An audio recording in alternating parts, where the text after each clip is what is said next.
Given the huge number of cell phone users these days, even small, simple adverse health effects could have major implications.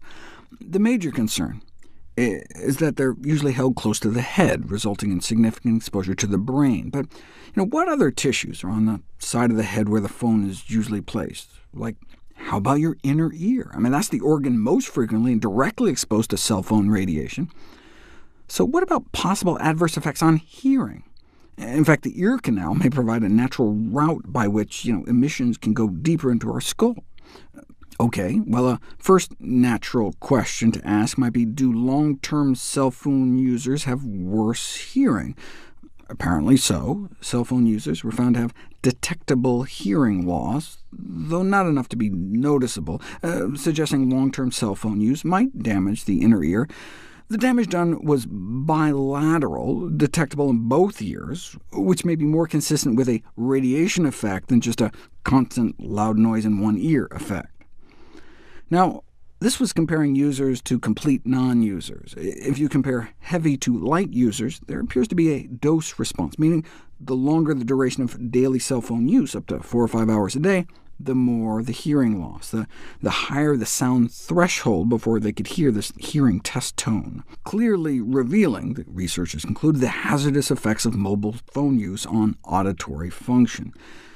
Based on the study, they recommend that cell phones be used judiciously, as there does not seem to be any difference between non-users and those that just used it like 10 or 20 minutes a day.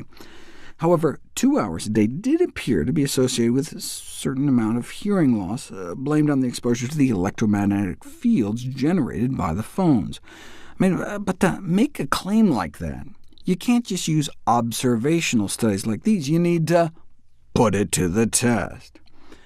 To see if cell phone signals could affect the auditory nerve at all, period, they directly exposed the nerve to a cell phone hovering right over it in the middle of brain surgery for 5 minutes, and saw a dramatic deterioration of the nerve impulses.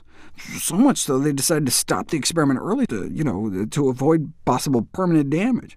So obviously, this is a very unnatural situation, clearly far from reproducing EMF exposure where you have things like skin, bone, blood, and brain in the way. But it does show that cell phone emissions are powerful enough to at least potentially affect nerve function. OK, but how about an interventional study on the effects of cell phones on hearing with your skull actually on? The first study ever published, and 10 minutes of cell phone exposure had no effect. OK, so far so good. What about longer than 10 minutes? No effect at 15, 20, or 30 minutes either. That's a relief. What about 60? 60 minutes did appear to have an immediate impact on hearing threshold levels at specific frequencies. Again, not to the extent someone would notice, but enough to be picked up on these hearing tests. What if you wear a Bluetooth headset? Does Bluetooth radiation affect hearing?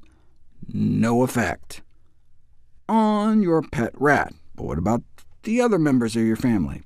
30 volunteers were exposed to a Bluetooth headset device on standby for 6 hours, then full power for 10 minutes, and no changes in hearing detected. Maybe Bluetooth emissions just don't have the power to affect nerves? It's too bad that brain surgery group didn't try waving around some Bluetooth headsets too. Oh, but they did. After showing that cell phone fields could deteriorate nerve impulses, they decided to repeat the experiment to see if the same thing happened with Bluetooth fields. Bluetooth operate at higher frequencies, which at the same power might be more hazardous, but Bluetooth operates at nearly 1,000 times lower strength. No surprise, then, that the Bluetooth device had no effect on the auditory nerve, even when it was completely exposed. Taken together, the researchers conclude these findings indicate that using a Bluetooth headset may be safer in terms of effects on the nervous system, and therefore represents a viable solution for safer cell phone operation.